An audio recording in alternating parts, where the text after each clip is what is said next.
Hey everyone, it's Nick. In this video, I'm excited to walk through Studio One 5's new show page. This is a new workflow to perform live within Studio One, and I'm really excited to show you all the new features. There's tons of other new features with this update to Studio One 5, so I definitely would head to this page to check it out. There are a few ways you can start your new show. The first and simplest way is to go File, New Show. And this will give us templates to choose from. The other way you can actually get to a show is from an actual song that you're working on. You can actually go to the song menu, go to add to show. And you can add to your existing shows or create a new show out of that song you're working on. So let's start with a new show that's empty. So we're going to go File, New Show. We'll use an empty template. And on the left-hand side is the important set list information. And you can even, put in your artist name, the venue, and even add your own image. That's nice. They allow some branding there. Here on the left, the set list isn't very important because these are actually going to be your kind of songs. So the idea is that you could take your backing tracks and drag and drop them right into the overview window here, which is the main window here. And that would also do the same thing, create a new song for your set list. So I'm going to drag the second track right next to it. You can actually designate in the set list what happens at the end of a song. Does it continue on to the next song automatically, or does it stop at the end, or does it loop back to the beginning? For now, I'm going to have the first track stop at the end and then the second track loop. So now moving on to the overview window, which is pretty important. This is where you can add your players in. If we hit this add player icon, we have three options. We can add a backing track, which we've already done, a real instrument. So that could be like a guitar, bass, something that's going to be feeding audio in real time. Right here, I have my MPC Live. So I'm going to do that. I'm going to rename it MPC Live, choose my color. I can also add a virtual instrument. So in this case, I might add an instance of Omnisphere. And maybe now's a good time to select a specific MIDI controller to control that new instrument. So those are the three types of tracks in the show mode, a backing track. So I could add more stems. Right now, these are full bounces, but that's pre-made audio. We have the aux track, which is for live audio. And then the virtual instrument, which is for, of course, any software instrument. So I can use my arrangement marker and move around the show and kind of, preview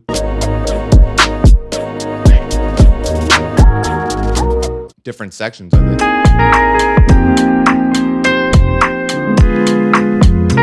One of my favorite features of the show page is the ability to recall patches on different songs within your set list. I think this is a super powerful feature that I wish other DAWs had. And the way this works is, say on this first track here, I've got my Omnisphere instance, I'm gonna open it. I'm gonna quickly pick a patch.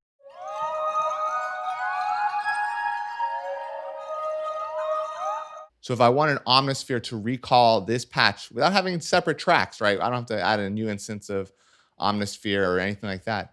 I can simply hit this plus icon, save the patch. I'm just going to call this Nature Sounds. And then if I do update it, like, I change the patch, I find a better one, I can just simply hit this update patch icon. But essentially now I can go to this drop down in the kind of clip here and say, I want to instantiate Nature Sounds anytime I get to song 1. For song 2 over here, I'm going to find a different patch. Let's see what kind of nature keyboards we have.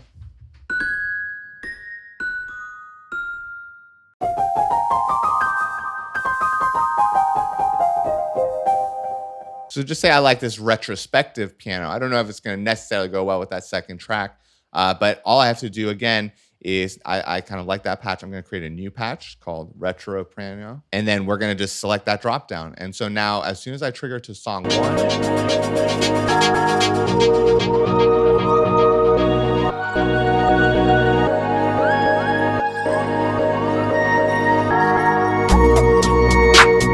so you can hear it's that first patch. As soon as I trigger into song 2, it's that retro piano. So that's a very powerful feature that works on any software instrument, third-party plugin or native plugin. That's going to be very helpful for streamlining your workflow when performing, making it really simplified. And I really look forward to building out more complex sets with these patches. So I'm going to do the same thing with Impact. I'm just going to load up a template here, a preset. For this, I'm going to say, hey, we're going to call this Kit 1. We're going to make sure that it is loaded here. And then I'm going to find a new one. Again, we're going to add in a new patch. We can call it, I like Cosmic Chill, keep it Cosmic Chill. And boom, Cosmic Chill is right there. So as we go between these, they should change. Again, very, very useful. That gives you an idea of setting up some virtual instruments and patches, some live instruments through the auxiliary track. Of course, you can use this mixer here, and that should be pretty familiar. We can add in inserts and sends, and we still have our buses, and it's the same workflow there. The last important part before you actually hit the stage, I think, would be the controls section. So let's go to the control section. And this is where we can add in effects. Say we do have some inserts. I'm going to say put in an instance of Portal onto the main backing track.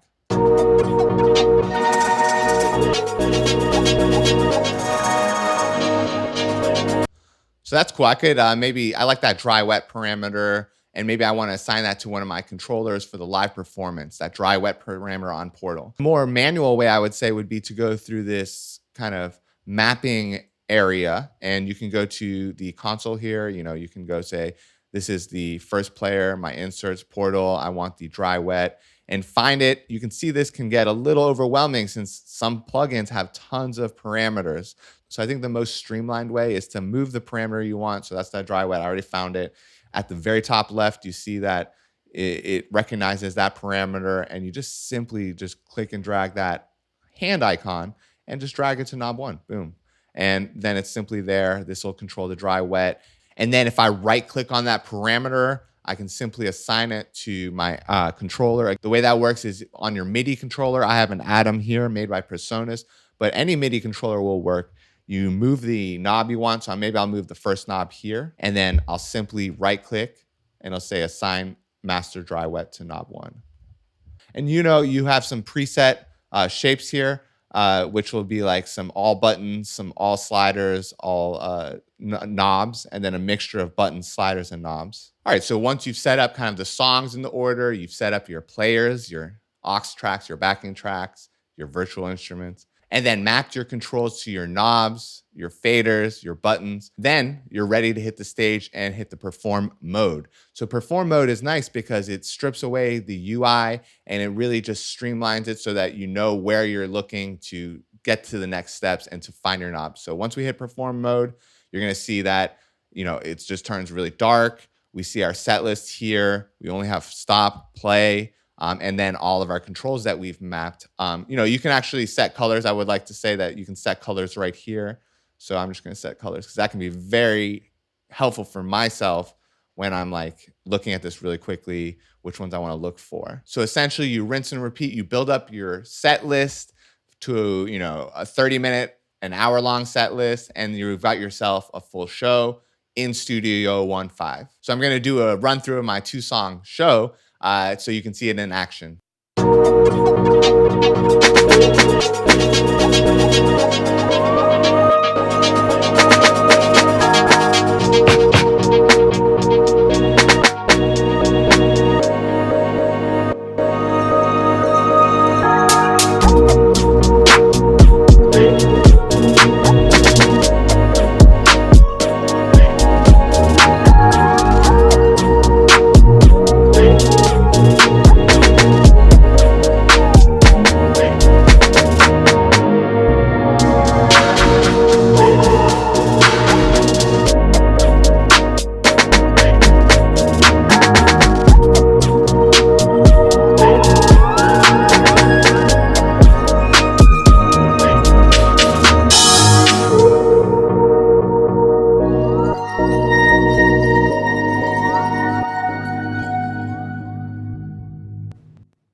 So that was an overview of Studio One 5's new show page and their live performance workflow.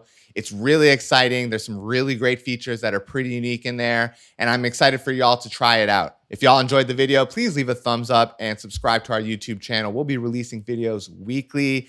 And as always, I hope you all stay positive, stay inspired, and I'll see everyone next time. Later, everybody.